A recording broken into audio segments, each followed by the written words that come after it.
साथियों,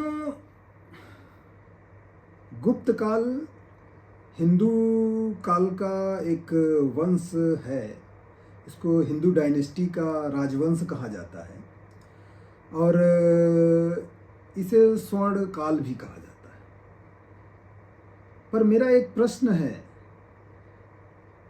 कि इस दरमियान जो शिक्षा के केंद्र थे, लगभग 40 से 60 बौद्ध विश्वविद्यालय थे, जैसे आपका नालंदा विश्वविद्यालय, विक्रमशिला विश्वविद्यालय, तेल्हाड़ा विश्वविद्यालय, ओदंतपुरी विश्वविद्यालय, नालंदा के साथ आपका तक्षशिला विश्वविद्यालय, कन्हेरी विश्वविद्यालय, ये सारे के सारे बौद्ध शिक्षा के केंद्र थे।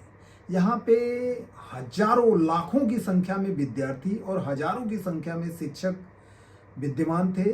शिक्षा से संबंधित कार्य होता था, विद्यार्थियों को शिक्षा प्रदान की जाती थी और ये कार्य बिना राजा की सहायता से, बिना सम्राट की सहायता से संभव नहीं था। तो जो लोग ये मानते हैं कि ये हिंदू साम्राज्य था, उनसे एक प्रश्न है कि ये जो बौद्ध विश्वविद्यालय हैं, राजा बौद्ध विश्वविद्यालय को क्यों सहायता कर रहा था? उसने गुरुकुल की सहायता क्यों नहीं की? अगर गुरुकुल की सहायता की थी तो इस दरमियान जो गुरुकुल थे उनका आज साक्ष्य क्यों नहीं मिलता है? उनका साक्ष्य मिलना चाहिए ना, नहीं मिलता है। मिलते हैं तो बौद्ध विहार मिलते हैं, स्तूप मिलते हैं और जिन अभिलेखों पे गुप्त काल में, जिनकी वजह से स्वर्ण युग माना जाता है, जो संरचना है, अजंता एलोरा की गुफाएं हैं, उनका भी नींव आपके मौर्य काल ले जो है पड़ता है। उस टाइम पीरियड में अगर आप देखें तो ये चीजें यहाँ पे विद्यमान है। अब अगर राजा बौद्ध विश्वविद्यालयों को सहायता दे रहा है तो वो हिंदू राज्य का, हिंदू साम्राज्य का शासक कैसे हो सकता है? नहीं हो सकता है।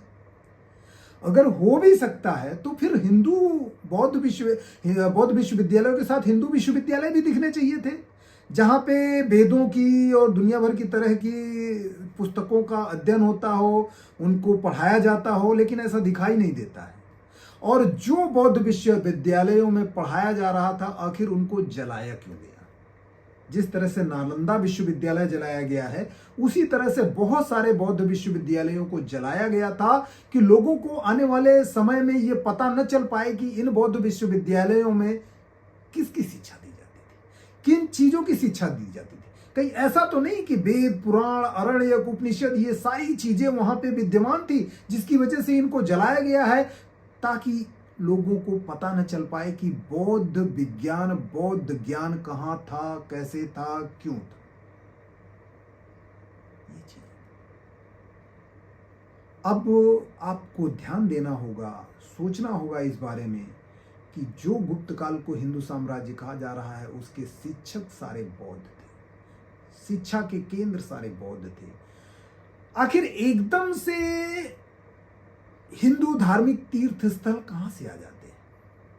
अगर हम किसी हिंदू धार्मिक स्थल की खुदाई करते हैं या उसके बारे में रिसर्च करते हैं तो उसमें बुद्ध या इनसे संबंधित देवी देवताओं के चित्र ही क्यों दिखाई देते हैं?